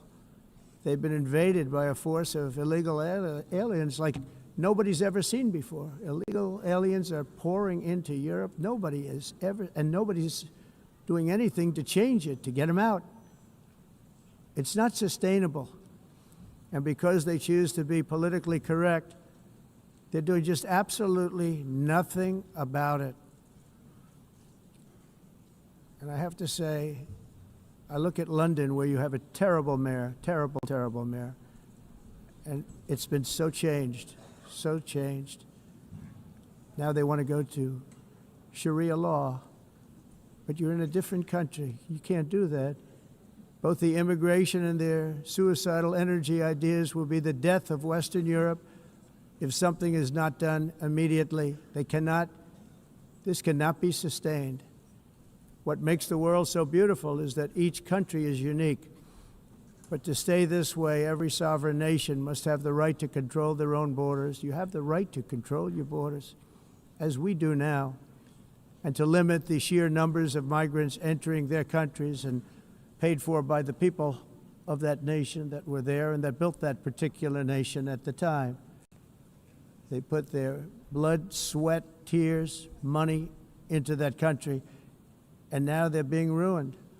Proud nations must be allowed to protect their communities and prevent their societies from being overwhelmed by people they have never seen before, with different customs, religions, with different everything. Where migrants have violated laws, lodged false asylum claims, or claimed refugee status for illegitimate reasons, they should, in many cases, be immediately sent home. And while we will always have a big heart for places and people that are struggling and truly compassionate, answers will be given. We have to solve the problem, and we have to solve it in their countries, not create new problems in our countries. And we are very helpful to a lot of countries that are just not able to send their people anymore. They used to send them to us in caravans of 25,000, 30,000 people each. These massive caravans of people pouring into our country, totally unchecked and unvetted. But not anymore. According to the Council of Europe, in 2024, almost 50% of inmates in German prisons were foreign nationals or migrants. In Austria, the number was 53% of the people in prisons were from places that weren't from where they are now. In Greece, the number was 54%, and in Switzerland, beautiful Switzerland, 72% of the people in prisons are from outside of Switzerland. When your prisons are filled with so-called asylum seekers who repaid kindness, and that's what they did, they repaid kindness with crime. It's time to end the failed experiment of open borders. You have to end it now. See, I can tell you. I'm really good at this stuff. Your countries are going to hell. In America, we've taken bold action to swiftly shut down uncontrolled migration. Once we started detaining and deporting everyone who crossed the border and removing illegal aliens from the United States, they simply stopped coming. They're not coming anymore. We're getting a lot of credit, but they're not coming anymore. This was a humanitarian act for all involved, because on the trips up, thousands of people a week were dying. Women were being raped. Nobody's ever seen anything like it. Raped, horribly beaten, raped. On the trip up, the journey up, it was a long walk. It was a long, arduous journey, indeed. And it was also a historic victory against human trafficking throughout the region. What we did was a victory, and we saved so many lives of people that wouldn't make the journey. That journey was loaded up with death. loaded up with death. Dead bodies all along the roads of jungles to get up. They go through jungles, they go through areas so hot you couldn't breathe. They were dying of suffocation, areas so hot that you couldn't breathe. Dead bodies all over. By them not coming, we're saving tremendous numbers of lives. My people have done a fantastic job in doing what they did, and the American public agrees with it. I mean, I was very proud to see this morning I have the highest poll numbers I've ever had. Part of it is because of what we've done on the border. I guess the other part is what we've done on the economy. Joe Biden's policies empowered murderous gangs, human smugglers, child traffickers, drug cartels, and prisoners from all over the world. The previous administration also lost nearly 300,000 children. Think of that. They lost more than 300,000 children, little children, who were trafficked into the United States on the Biden watch, many of whom have been raped, exploited, and abused, and sold. Sold. Nobody talks about that. The fake news doesn't write about it. With many others, young children who are missing or dead. And we found a lot of these children, and we're sending them back, and we've been sending them back to their parents. They said, nobody knows who they are. They said, where do you come from? And they'll give us a country, and we'll find out, and we'll figure it out, and we'll bring them back to their homes.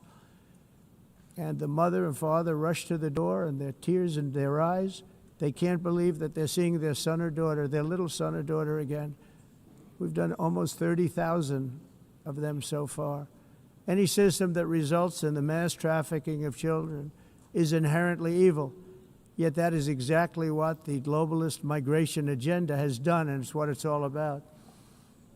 In America, those days, as you know, are over. The Trump administration is working, and we are continuing to work to track down the villains that are causing this problem, and also, as I said, to get back the 30,000 we've already returned.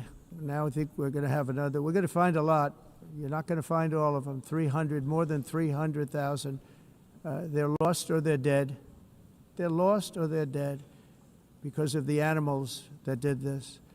To protect our citizens, I've also designated multiple savage drug cartels as far as and you see this, and you see it happening right before your eyes.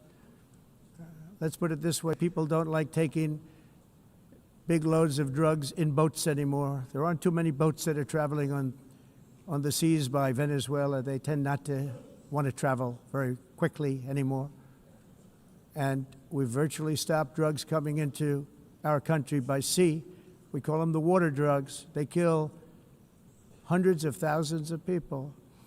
I've also designated multiple savage drug cartels as far as foreign terrorist organizations, along with two bloodthirsty transnational gangs, probably the worst gangs anywhere in the world, MS-13 and Tren de Aragua. Tren de Aragua is from Venezuela, by the way. Such organizations torture, maim, mutilate, and murder with impunity. They're the enemies of all humanity. For this reason, we've recently begun using the supreme power of the United States military to destroy Venezuelan terrorists and trafficking networks led by Nicolas Maduro. To every terrorist thug smuggling poisonous drugs into the United States of America, please be warned that we will blow you out of existence. That's what we're doing. We have no choice. Can't let it happen. They're destroying. I believe we lost 300,000 people last year to drugs, 300,000. Fentanyl and other drugs. Each boat that we sink carries drugs that would kill more than 25,000 Americans. We will not let that happen. Energy is another area where the United States is now thriving like never before. We're getting rid of the falsely named renewables. By the way, they're a joke. They don't work. They're too expensive. They're not strong enough to fire up the plants that you need to make your country great. The wind doesn't blow. Those big windmills are so pathetic and so bad, so expensive to operate. And they have to be rebuilt all the time, and they start to rust and rot. most expensive energy ever conceived, and it's actually energy. You're supposed to make money with energy, not lose money. You lose money, the governments have to subsidize. You can't put them out without massive subsidies. And most of them are built in China, and I give China a lot of credit. They build them, but they have very few wind farms. So why is it that they build them and they send them all over the world, but they barely use them? You know what they use? Coal. They use gas. They use almost anything, but they don't like wind. But they sure as hell like selling the windmills. Europe, on the other hand, has a long way to go, with many countries being on the brink of destruction because of the green energy agenda. And I give a lot of credit to Germany. Germany was being led down a very sick path, both on immigration, by the way, and on energy. They were going green, and they were going bankrupt. And the new leadership came in, and they went back to where they were, with fossil fuel and with nuclear, which is good. It's now safe, and you can do it properly. But they went back to where they were, and they opened up a lot of different plants, energy-producing plants, and they're doing well. I give Germany a lot of credit for that. They've said this is a disaster, what's happening. They were going all green. All green is all bankrupt. That's what it represents. And it's not politically correct. I'll be very badly criticized for saying it, but I'm here to tell the truth. I don't care. It doesn't matter to me. I'm in New York City. I'm feeling a lot safer. Crime, we're getting crime down. And by the way, speaking of crime, Washington, D.C. Washington, D.C. was the crime capital of America. Now it's after 12 days, it's a totally safe city. Everyone's going out to dinner. They're going out to restaurants. Your wife can walk down the middle of the street with or without you. Nothing's going to happen. My people have done a fantastic job. And yes, I called in the National Guard, and the National Guard took care of business, and they weren't politically correct, but they took care of business. We got 1,700 career criminals out, brought them back to where they came from, the countries where they came from, or put them in jails. Washington, D.C. is now a totally safe city again, and I welcome you to come. In fact, we'll have dinner together at a local restaurant, and we'll be able to walk. We don't have to go by an armor-plated vehicle. We'll walk right over there from the White House. They've given up their powerful edge, a lot of the countries that we're talking about, in oil and gas, such as essentially closing the great North Sea oil. Oh, the North Sea, I know it so well. Aberdeen was the oil capital of Europe, and there's tremendous oil that hasn't been found in the North Sea, tremendous oil. And I was with the Prime Minister I respect and like a lot, and I said, you're sitting with the greatest asset. They essentially closed it by making it so highly taxed that no developer, no oil company can go there. They have tremendous oil left, and more importantly, they have tremendous oil that hasn't even been found yet. And what a tremendous asset for the United Kingdom. And I hope the Prime Minister is listening, because I told it to him 3 days in a row. That's all he heard. North Sea oil, North Sea, because I want to see them do well. I want to stop seeing them ruining that beautiful Scottish and English countryside with windmills and massive solar panels that go 7 miles by 7 miles, taking away farmland.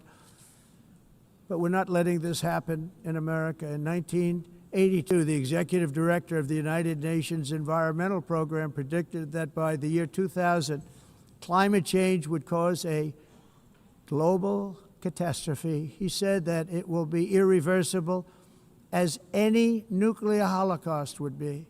This is what they said at the United Nations. What happened? Here we are. Another UN official stated in 1989 that within a decade, entire nations could be wiped off the map by global warming. Not happening. You know, it used to be global cooling. If you look back years ago in the 1920s and the 1930s, they said, global cooling will kill the world. We have to do something.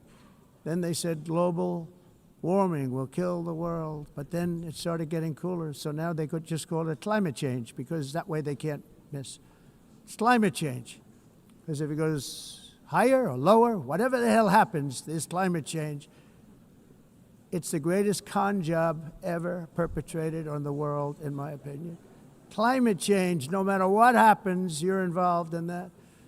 No more global warming, no more global cooling. All of these predictions made by the United Nations and many others, often for bad reasons, were wrong. They were made by stupid people that have cost their countries fortunes and given those same countries no chance for success. If you don't get away from this green scam, your country is going to fail. And I'm really good at predicting things, you know. They actually said during the campaign they had a hat, the best-selling hat. Trump was right about everything. And I don't say that in a braggadocious way, but it's true. I've been right about everything. And I'm telling you that if you don't get away from the green energy scam, your country is going to fail. And if you don't stop people that you've never seen before, that you have nothing in common with, your country is going to fail. I'm the President of the United States, but I worry about Europe. I love Europe. I love the people of Europe. And I hate to see it being devastated by energy and immigration. This double-tailed monster destroys everything in its wake, and they cannot let that happen any longer. You're doing it because you want to be nice. You want to be politically correct, and you're destroying your heritage. They must take control strongly and immediately of the unmitigated immigration disaster and the fake energy catastrophe before it's too late.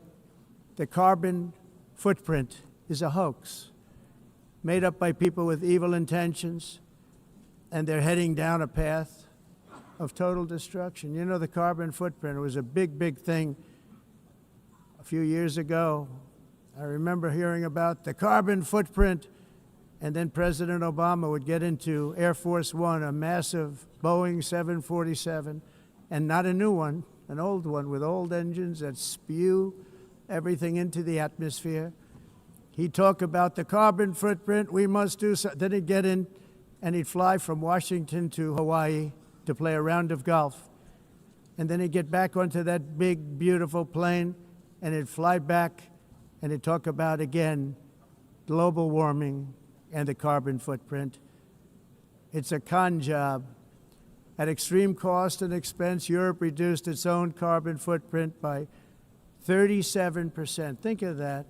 Congratulations, Europe. Great job. You cost yourself a lot of jobs, a lot of factories closed, but you reduced the carbon footprint by 37%. However, for all of that sacrifice and much more, it's been totally wiped out and then some by a global increase of 54%. Much of it coming from China and other countries that are thriving around China, which now produces more CO2 than all the other developed nations in the world.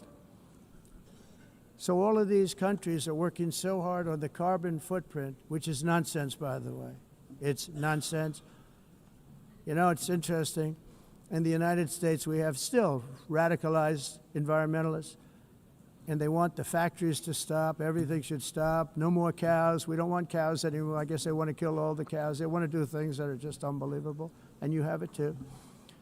But you know, we have a border, strong, and we have a shape, and that shape doesn't just go straight up. That shape is amorphous when it comes to the atmosphere. And if we had the most clean air, and I think we do, we have very clean air. We have the cleanest air we've had in many, many years. But the problem is that other countries, like China, which has air that's a little bit rough, it blows. And no matter what you're doing down here, the air up here tends to get very dirty because it comes in from other countries where their air isn't so clean. And the environmentalists refuse to acknowledge that. Same thing with garbage. In Asia, they dump much of their garbage right into the ocean. And over about a 1 week and 2 week journey, it flows right past Los Angeles. You've seen it. Massive amounts of garbage, almost too much to do anything about, flowing past Los Angeles, past San Francisco, and then somebody will get in trouble because he dropped a cigarette on the beach. The whole thing is crazy. The primary effect of these brutal green energy policies has not been to help the environment, but to redistribute manufacturing and industrial activity from developed countries that follow the insane rules that are put down to polluting countries that break the rules and are making a fortune. They're making a fortune. European electricity bills are now 4 to 5 times more expensive than those in China, and 2 to 3 times higher than the United States. And our bills are coming way down. You probably see that our gasoline prices are way down. You know, we have an expression, drill. Nós reduzimos os custos de energia porque nós faremos, como a expressão, vamos fazer tudo isso, reduzir os custos de energia, e os custos diminuíram nos Estados Unidos. Common to see one. Por exemplo, se você olhar nos países em faturas de energia, nós não mas nós nos Estados Unidos conseguimos usar eles e evitar aumento da temperatura, porque é muito caro também usar nada e ninguém usa. Tudo isso a mudança. Esse agenda mundialista não tem nenhum sentido. Entire societies must be rejected País and it must be immediate. That's why in America I withdrew from the fake Paris Climate Accord, where, by the way, America was paying so much more than every country. Others weren't paying. China didn't have to pay until 2030. Russia was given an old standard that was easy to meet, a 1990 standard. But for the United States, we're supposed to pay like $1 trillion. And I said, this is another scam. The fact is, the United States has been taken advantage of by the world for many, many years, but not any longer, as you probably noticed. I unleashed massive energy production and signed historic executive orders to hunt for oil, but we don't have to do much hunting because we have the most oil of any nation anywhere, oil and gas in the world. And if you add coal, we have the most of any nation in the world. Clean, I call it clean, beautiful coal. You can do things today with coal that you couldn't have done 10 years ago, 15 years. So I have a little standing order in the White House. Never use the word coal, only use the words clean, beautiful coal. Sounds much better, doesn't it? But we stand ready to provide any country with abundant, affordable energy supplies if you need them, when most of you do. We're proudly exporting energy all over the world. We're now the largest exporter. In the United States, we want trade and robust commerce with all nations, everybody. We want to help nations. We're going to help nations. But it must also be fair and reciprocal. The challenge with trade is much the same with climate. The countries that followed the rules, all their factories have been plundered. It's really sad to watch. They've been broken. They've been broken by countries that broke the rules. That's why the United States is now applying tariffs to other countries, and much as these tariffs were for many years applied to us, uncontrollably applied to us. We've used tariffs as a defense mechanism under the Trump administration, including my first term, where hundreds of billions of dollars in tariffs were taken in. And by the way, we had the lowest inflation, and now we have very low inflation. The only thing different is that we have hundreds of billions of dollars flowing into our country. But this is how we will ensure that the system works for everyone and is sustainable into the future. We're also using tariffs to defend our sovereignty and security throughout the world, including against nations that have taken advantage of former U.S. administrations for decades, including the most corrupt, incompetent administration in history, the sleepy Joe Biden administration. Brazil now faces major tariffs in response to its unprecedented efforts to interfere in the rights and freedoms of our American citizens and others, with censorship, repression, weaponization, judicial corruption, and targeting of political critics in the United States. I have a little problem saying this because I must tell you, I was walking in and the leader of Brazil was walking out. We saw him and I saw him, he saw me, and we embraced. And then I'm saying, can you believe I'm going to be saying this in just 2 minutes? But we actually agreed that we would meet next week. We didn't have much time to talk, like about 20 seconds. They were in retrospect, I'm glad I waited because this thing didn't work out too well. But we did talk, we had a good talk, and we agreed to meet next week, if that's of interest. But he seemed like a very nice man, actually. He liked me, I liked him. But if you, and I only do business with people I like. When I don't like them, I don't like them. But we had, at least for about 39 seconds, we had excellent chemistry. It's a good sign. But also in the past, Brazil, can you believe this, unfairly tariffed our nation, but now because of our tariffs, we are hitting them back, and we're hitting them back very hard. As president, I will always defend our national sovereignty and the rights of American citizens. So I'm very sorry to say this, that Brazil is doing poorly and will continue to do poorly. They can only do well when they're working with us. Without us, they will fail, just as others have failed. It's true. Next year, the United States will celebrate the 250th anniversary of our glorious independence, a testament to enduring power and American freedom and spirit. We will also be proudly hosting the 2026 FIFA World Cup, and shortly thereafter, the 2028 Olympics, which is going to be very exciting. I hope you all come. I hope that countless people from all over the globe will take part of these will be great celebrations of liberty and human achievement, and that together we all can rejoice in the miracles of history that began in July 4th, 1776, when we founded the light to all nations. And it's something really that an amazing thing came out of that date. It's called the United States of America. In honor of this momentous anniversary, I hope that all countries who find inspiration in our example will join us in renewing our commitment, values, and those values, really, that we hold so dear. Together, let us defend free speech and free expression. Let us protect religious liberty, including for the most persecuted religion on the planet today. It's called Christianity.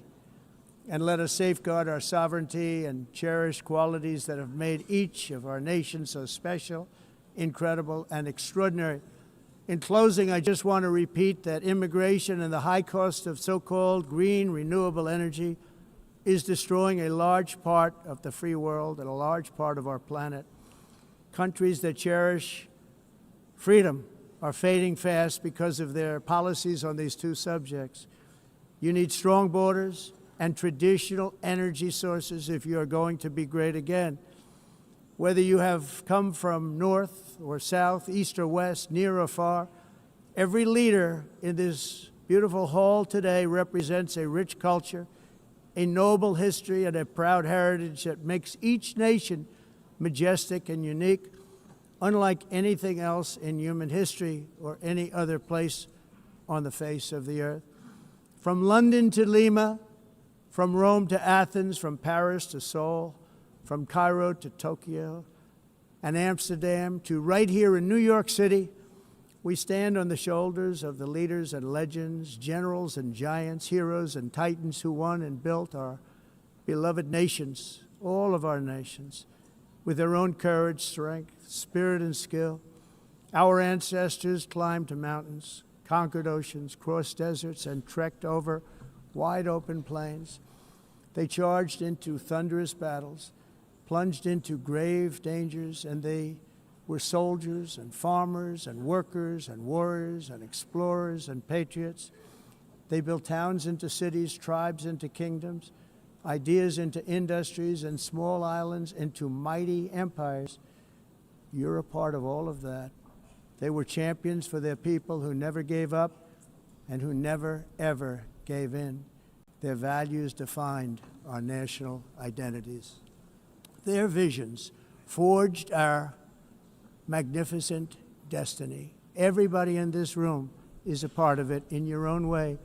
Each of us inherits the deeds and the myths the triumphs, the legacies of our own heroes and founders who so bravely showed us the way. Our ancestors gave everything for homelands that they defended with pride, with sweat, with blood, with life, and with death. Now the righteous task of protecting the nations that they built belongs to each and every one of us. So together let us uphold our sacred duty to our people and to our citizens. Let us protect their borders, ensure their safety, preserve their cultures, treasure, and traditions, and fight, fight, fight for their precious dreams and their cherished freedoms. And in friendship and really a beautiful vision, let us all work together to build a bright, beautiful planet, a planet that we all share, a planet of peace and a world that is richer, better, and more beautiful than ever before. That can happen. It will happen. It will happen, and I hope it can happen and start right now, right at this moment. We'll turn it around. We're going to make our countries better, safer, more beautiful. We're going to take care of our people. Thank you very much. It's been an honor. God bless the nations of the world. Thank you very much. Bye.